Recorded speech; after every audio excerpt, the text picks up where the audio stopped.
Hello, bachcho. Let's read this question. So this question says, if the charge on the capacitor is increased by 2 coulomb, then the energy stored in it increases by 21%. The original charge on the capacitor is capacitor का original कितना charge होगा ये आपको बताना है, right? तो चलिए इस क्वेश्चन को स्टार्ट करते हैं. So we can write down the key concept of this question. इस क्वेश्चन का बच्चों देखिए आप की कॉन्सेप्ट क्या लिख सकते हैं.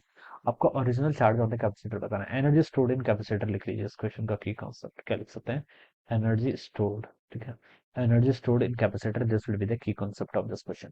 कैपेसिटर में देखिए एनर्जी स्टोर्ड के आपके दो फॉर्मूला होते हैं. एक फॉर्मूला होता है आपका देखिए क्यू स्क्वायर बाय टू. ठीक है.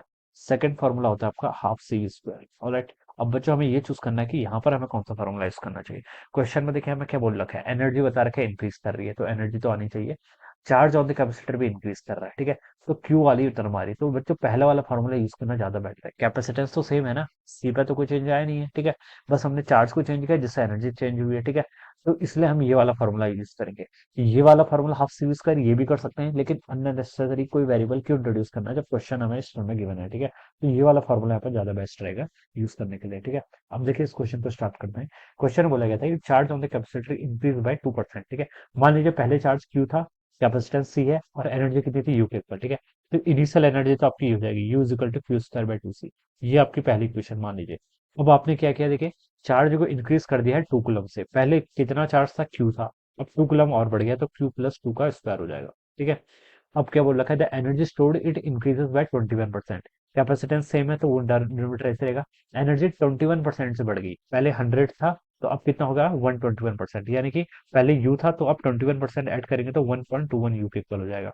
ये चीज समझ में आ गई ना. पहले एनर्जी कितनी थी यू, फिर उसका 21% इंक्रीज हुआ. 21% का क्या मतलब है, 21/100 टाइम्स यू. इसको हम क्या लिख सकते हैं 0.21 यू, तो इसको ऐड करेंगे तो 1.21 यू हो जाएगा. ये हो जाएगा. This is my question number 2. ये क्या मेरे क्वेश्चन नंबर 2. अब इनको बच्चे यहाँ से सॉल्व कर लीजिए. देखिए यू से बच्चों यू कैंसिल. ठीक है.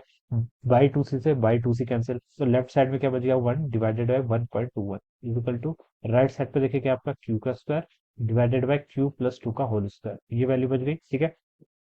अंडर रूट कर लीजिए देखिए दोनों साइड. यहाँ पर 1 divided by under root of 1.21. ठीक है. ये हो जाएगा. और यहाँ पर आपका q divided bye q plus 2 के इक्वल हो जाएगा. ठीक है.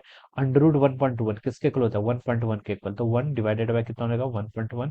It is equal to q divided by आपका q प्लस 2. ये आ जाएगा. ठीक है. इस सम को देखिए बच्चों सॉल्व कर लीजिए. ये हो जाएगा आपका q plus 2 is equal to 1.1 times आपका q के इक्वल.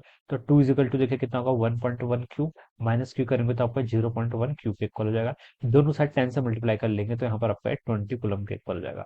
तो this will be the charge. ये क्या हो जाएगा, ओरिजिनल चार्ज आपका कैलकुलेट होगा कितना 20 कुलम के इक्वल था, जो कि आपको सेकंड ऑप्शन में गिवन है. So this must be the right answer of this question. Alright. I hope you understood this concept. All the best and thank you so much.